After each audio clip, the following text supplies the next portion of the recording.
My favorite leadership practice is called leadership by walking around. And this just goes back to communication 101. If I'm a manager and I spend time every day walking around and just talking to my people, it doesn't even have to be work stuff. If I'm talking to my people, I know what's going on with their work product. I know the struggles they're having. I know what's happening at home. And it helps me as a manager to adjust to my people.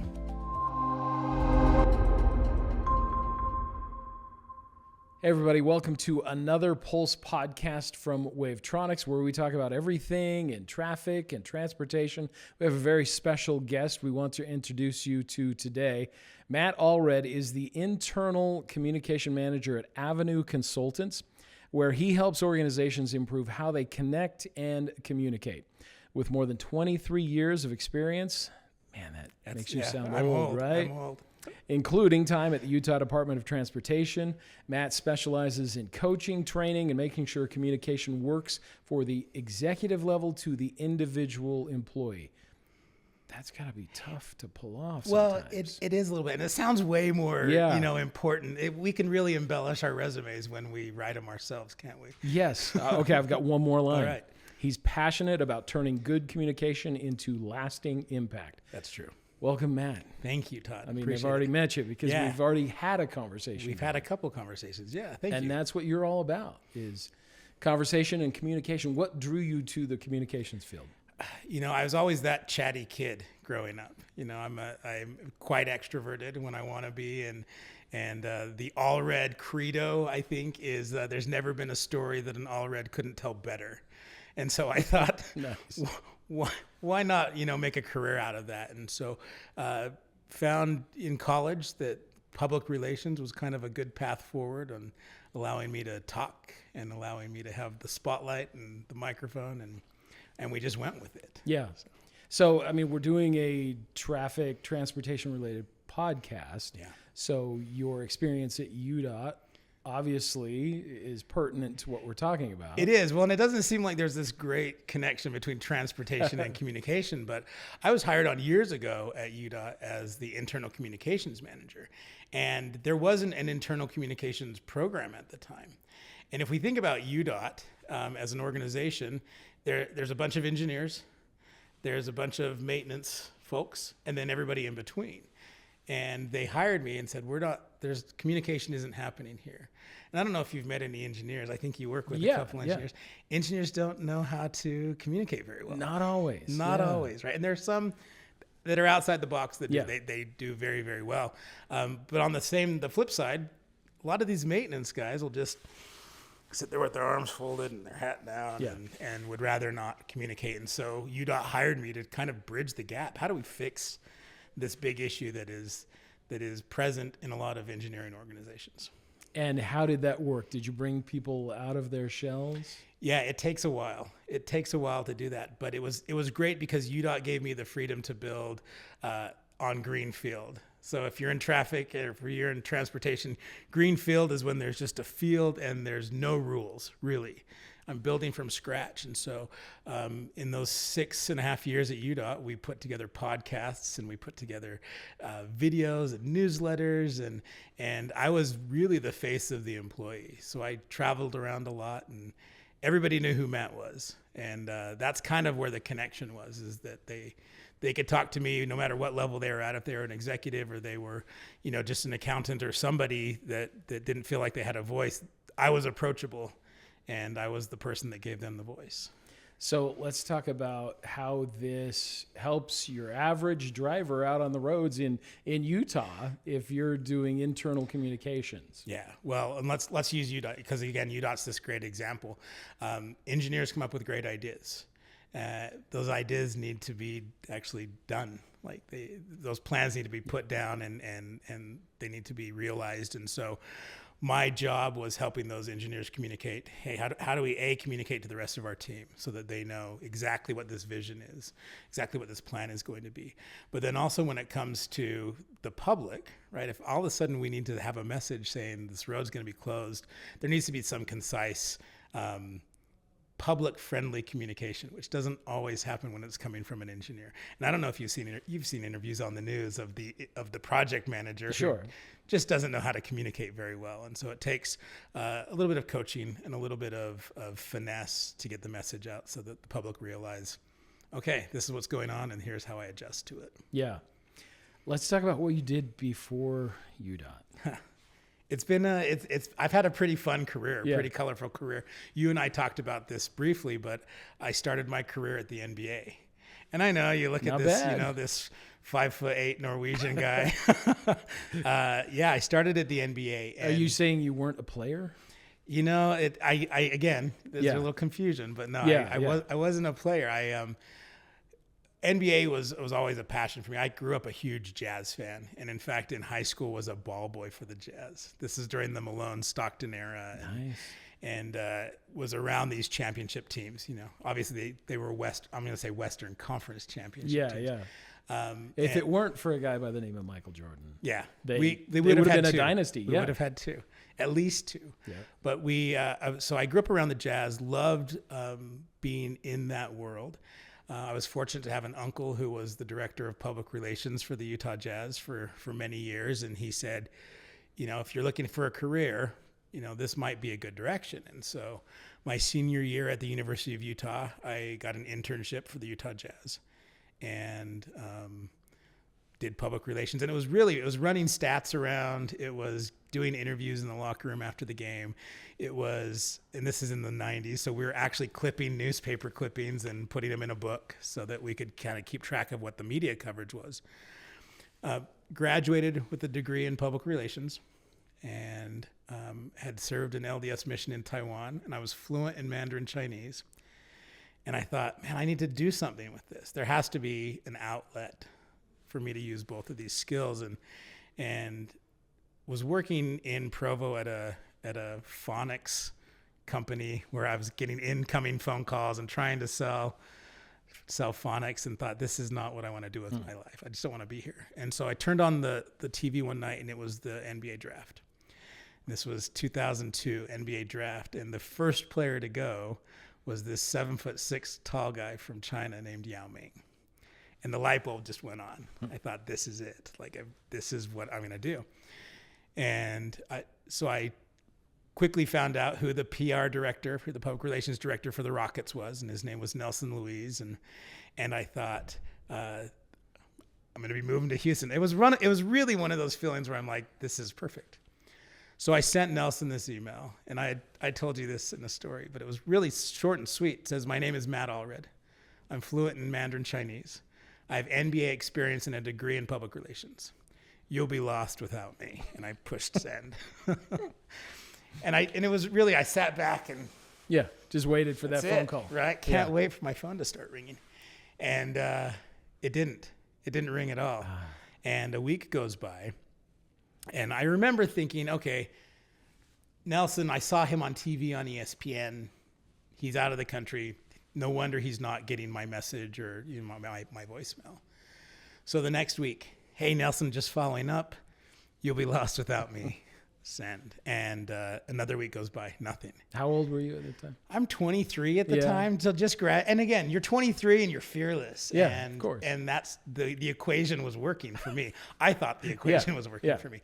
And after that second week of not hearing back from Nelson, I thought, I don't want to move to Houston anyway. I haven't heard anything great about Houston. So I went back to my friends at the Jazz, and I found out who the vice president of international public relations was for the NBA. And I thought, why not? Right? Again, 23 and fearless. Yeah. And I sent the exact same email to a guy named Terry Lyons. You'll be lost without me. Send. And again, and by this point, though, I've already been rejected twice. I haven't heard anything twice. And so the next morning, my phone rings. I'm at work in Provo. Phone rings, and I recognize the caller ID as the front office for the Jazz. And I pick up the phone. I said, hello, this is Matt. And immediately the voice on the other end says, what did you do? And I thought, what do you mean? And it's my boss. It's my boss, my intern boss. And I said, what do you mean? And she said, what did you do? She says, the NBA has called for you twice this morning. and they won't tell us why they're calling for you, but you need to call them back. And obviously she thought her intern had done something wrong enough to get on the radar at the league. And so to make a long story short, the NBA flew me out, and it wasn't even really a job interview. It was like I came into Terry's office and he said, "It's really good to meet you. When can you start?" Nice. And it was cool. So the next couple years, next 2.5, 3 years, I spent in New York working for the National Basketball Association right there on Fifth Avenue. Traveled all over the world doing international public relations. Games in China and Japan, and I hiked the Great Wall of China with the Houston Rockets, and just these amazing, great experiences. But public relations in sports doesn't pay very well. And so I'd gotten married, and we had a son born when we were in New York, and both of our moms, it was the first grandchild on both sides of the family, and our mom said, "Come home." And again, it wasn't enough. There wasn't enough money there to keep me there. So came back, was fortunate enough to get a part-time job with the Jazz just on game nights. So I could stay in the NBA world and did interviews and stats on game nights, and spent the next 8 or 9 years with the Jazz. And so by the time it was all said and done, I have 13 years of NBA experience under my belt. Wow. After that, I got a real estate license. I'm a broker. I have taught communications on a college level. And then, about 10 years ago, 2015, I got a job with the state at UDOT, and it kind of really changed the trajectory of what I wanted to do with my life. And there's some magic behind this internal communication stuff. It's kind of cool. Yeah. So the NBA wasn't your career path. I thought it was going to be. I really did think it was going to be. But I remember going in, and so New York City, I remember going in for a pay increase. And I was making $37,000 a year in New York. And I remember going in and just saying, I really need to get to 40. Like 40 was the magic number. Yeah. And the HR guy said, "I would love to give that to you. But the line is, if you're not willing to work for this, there are 1,000 people outside that'll work for less." And unfortunately, sports PR pays in experience. I can't pay rent with experience. Yeah. And I've had some great experiences. I saw Michael Jordan's last All-Star game, and I was standing in the room when LeBron James was drafted, and I saw John Stockton and Karl Malone's retirement ceremonies, and all of these great experiences. None of those helped me keep the lights on, but they're great stories to have. Well, and what great experiences to have, and to help you progress in your communications career. Yeah, it was great. So after UDOT, then you went. Then I came to Avenue. Okay. Yeah. And so I'd built this program at Avenue, like I said earlier, podcasts and just kind of this robust internal communications program, and was approached by a couple former UDOT employees that had retired and had gone into the consulting world, and they'd been at Avenue. And one was a former deputy director, and one was a director of a department. And they both said, "Let's go to lunch."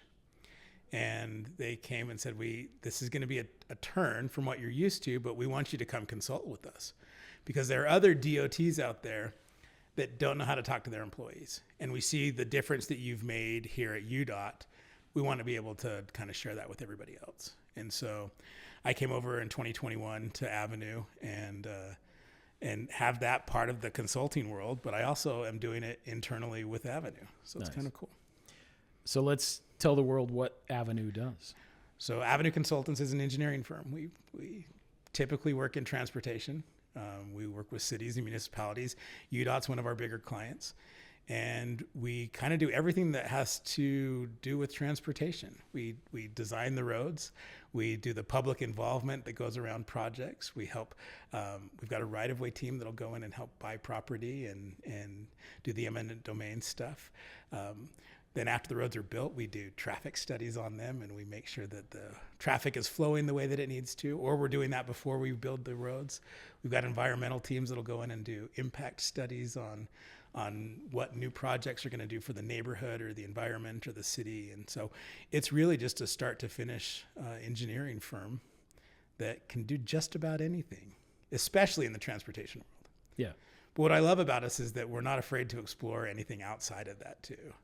One of the big tenets that we have, and one of our values actually, is that we create opportunities for our employees. And so if we can find an opportunity, even if it's not within our immediate wheelhouse, that looks like it's going to be a good opportunity for our employees and can help the company, we'll go down that road for a bit and see if it works.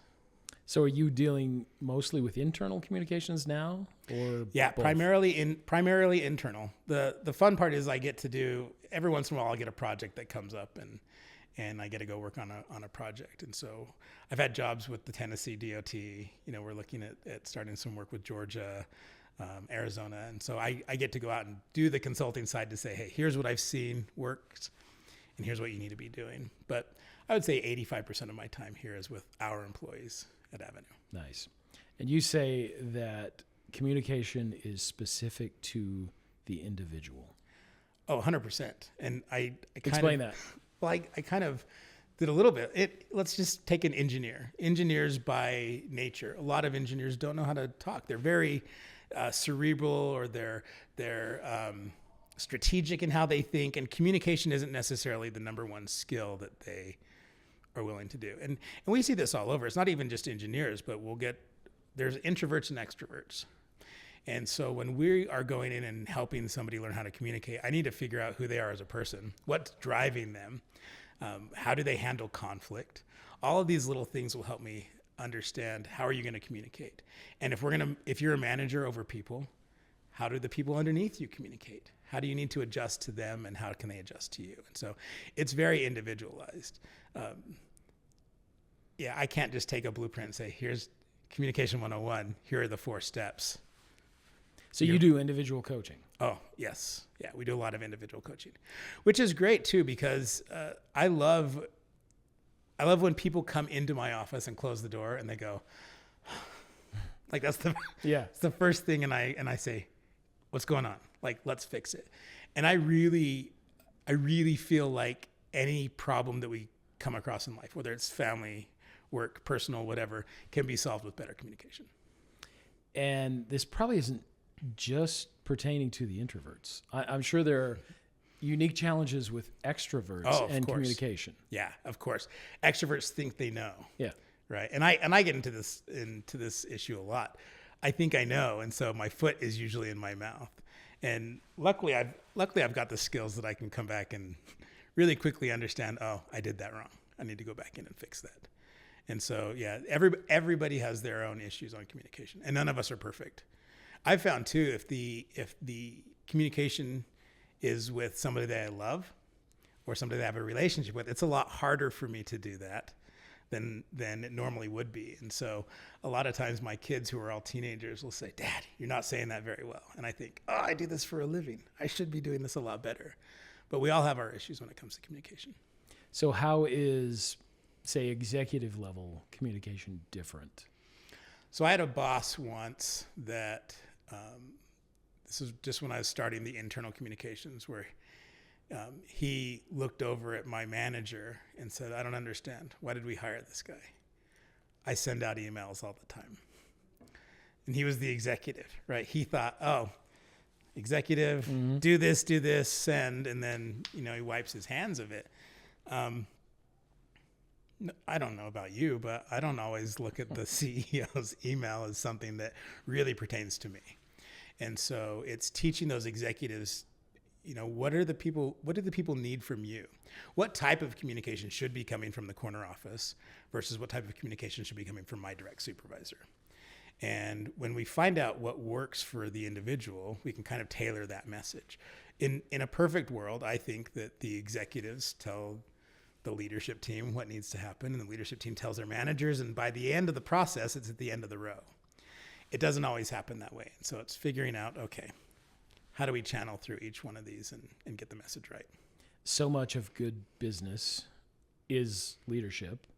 And it sounds like that's a lot of what you do is you're coaching leadership along with communication. Yeah, of course. Yeah. And how can you be a better manager? How can you be more empathetic to your people? My favorite leadership practice is called leadership by walking around. And this just goes back to communication 101. If I'm a manager And I spend time every day walking around and just talking to my people. It doesn't even have to be work stuff. If I'm talking to my people, I know what's going on with their work product. I know the struggles they're having. I know what's happening at home. And it helps me as a manager to adjust to my people. And, Avenue, we're people first. We say that on all of our communication to our employees. We are a people first company. What does that mean to you at Avenue? It means the individual is more important than everything else. I remember kind of when I was thinking about coming over to Avenue, one of the one sentence that was said to me is that we don't look at our 100, and it was about 100 employees at the time. We don't look at our 100 employees as just 100 employees. We look at it as 100 mortgages that we need to pay. We look at it as 100 families that need food on their table. We look at it at piano lessons and soccer lessons, and that executive team looks at that from the people perspective, not as the dollars and cents perspective. And so to me, that shows me that the individual is a lot more important than the money that individual can make. Now, granted, money's a tool, right? Yeah. Without business, without consulting, without having these projects that we're working on, we can't pay those 100 mortgages, right? And so there has to be a balance. But if we focus on the people first, everything else seems to fall into line. And how does that impact day-to-day relationships in the office, one person to another person? One of the things that I love to help people understand is that they're so much better as a team. I can be really, really good at certain things as an individual, but I'm not completely well-rounded without team members around me. And again, I can be a great communicator. I can be really, really good at arranging things, but horrible at strategy. Magic of finding a good team is that I can go find somebody who's strategic in how they think. And together we become a powerhouse. And so be really, really sharp as an individual, but be very well-rounded as a team. And the saying is people first, not person. No, people first. Yeah. We're people first. Can we take a look at some of these books? I think that's so unique. So this is kind of interesting. We, a couple years ago, our president decided we need to come up with a children's book. And he wanted to have a children's book to explain what our culture is. We're not a normal company. When you come in for new employee orientation, there's no employee manual that you're given with do's and don'ts. We come in and say, here's what our culture is, and here's what we want you to feel while you're here. And so a couple years ago, he said, let's come up with a children's book. And we want it to be based around the values that we have as a company. And our mission statement says that we provide opportunity for our employees and value for our clients. And then the way that we do that is that we have open collaboration, we care for each other, and we take voluntary action. If something needs to happen, we want you to just get up and do it, right? And if we can do those three things, those other two things come into place. Opportunities happen and value happens. And so a couple years ago, this was the first book that we published. It's called People First. And if you go through, there's just a whole bunch of just little sayings that the founders of the company and the executive team have been using for years. Like, bad news never ages well. True, right? And if we use that in how we're communicating, it really helps in what we're doing. We provide value to internal clients as preparation for serving our external clients. So this one's just a whole bunch of little sayings. And everybody gets that? Everybody gets this when they come in. Orientation, that's cool. And what's great is that as we grow as a company, every year my print order gets bigger and bigger. Yeah. So this first one, we did maybe 150 printings, and then now we're at the point where we're increasing it. Nice. And then we asked our employees, so this was all value-based and mission statement-based. This one was just write a book about working at Avenue. And this one's called The Mouse in the Road. And the story's about a mouse that goes on a road trip one day looking for a new place to live because the city's too busy. And he gets to the end of the map and realizes there's no road there. He can't get from point A to point B because there's no road. And luckily, Mr. Rabbit shows up, and he's kind of the foreman and the project manager, and gets all the animals together and says, how can we build this road? So all of a sudden, the osprey's doing the surveying from the air, and the worms are doing drainage control, and the bears and the moose are doing the heavy lifting, and the road gets built. Right. And I think that's a great message of who we are at Avenue, as we work together as a team, and everybody has a different role, and the road gets built. And then this last one, this is the one that we came out last year. And we decided after we did the Avenue books, we wanted to really drill down on the mission statement and the values. And so this first year was about opportunity. And so we had an employee write the magic seed. And this one just talks about the seed and what happens to the seed and how it grows and the potential of these seeds. And we thought, what a great opportunity to talk about opportunity with our employees. And we really do believe that we want our employees to come to work realizing I have an opportunity to do what I'm good at and to do what I like. And we've had a couple employees that are in the company and they were working in one department and said, I'm really interested in what happens over here. And the more they learn, the more they realize, like, I think that would be a better fit for me. And so as a company, we find out, okay, how does this person go from traffic to planning? And they make the jump and everybody works. And we've got somebody coming out of our design group that is going into our construction group. And we want to make it work, because when people are happy at work, when they're doing what they want to be doing, it's just so much better to come to work every morning. Yeah, and they're empowered to do that. They're not afraid to have those conversations in this type of environment. In this environment. Yeah. It's so cool the way you're reimagining employee communications with things like kids' books. It's different. You know? Yeah, it's very, very different. We're excited. We've got one this year is value for your clients. And we had one of who was actually an intern, wrote the story called The Perfect Pizza Place. And it's fun. Our employees expect it every year. And there's a cash prize. There's a little bit of a cash prize to say, write the story and we'll publish it and you'll get a couple dollars out of it too. So. Are there unique challenges that you see as you work with so many different agencies, DOTs? Are there commonalities of communications challenges? Well, always it's timely communication is one. A lot of people don't like to communicate bad news. Having hard conversations is hard. And so that's one of the things that I try to work on, especially with our teams, is having those crucial conversations. If there's bad news, or if we're going to have a delay in our timing, or if the costs go up on one of the products that we're using, those conversations need to happen sooner than later. And so, but everybody does. Everybody shies away from giving the hard truth to people. And so that's the big one, is how do we say hard things to each other and still be respectful and still be honest at the same time? Because bad news never ages well. It never ages well. Yeah, that's great advice. That might be one of the nuggets that people get from this conversation. Is there anything else you want to talk about that we haven't? No, this is a great company. It's filled with just really creative individuals. We've got really good designers, really good planners, and I think at some point you're going to talk to a couple of our traffic engineers and figure out what they're doing and why they're at Avenue and all the technical stuff that I can't talk to because I'm not a technical. I don't think that way. You're a communications I'm a guy, communicator. like me. So, yeah. It's been a good job. The future's bright for Avenue.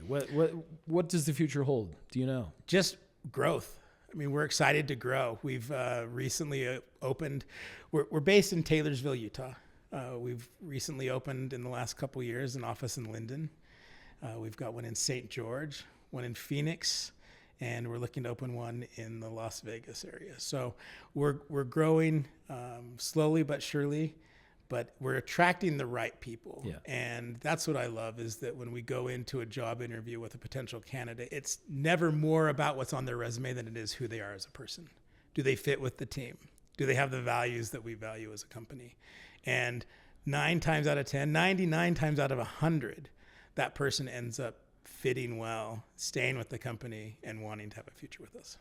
Otherwise, if you were just going off the qualifications, yeah, they'd be able to do what you need them to do, but they might not last. Yeah, they may not. We want them to be part of the team. Yeah, awesome. It's been fun chatting with you, Matt. Thanks, Todd. Appreciate it. Yeah. It's good to be here. Matt Allred from Avenue Consultants. Thanks. We appreciate it. Thank you. And thank you for joining us. We'll see you next time on the Pulse Podcast.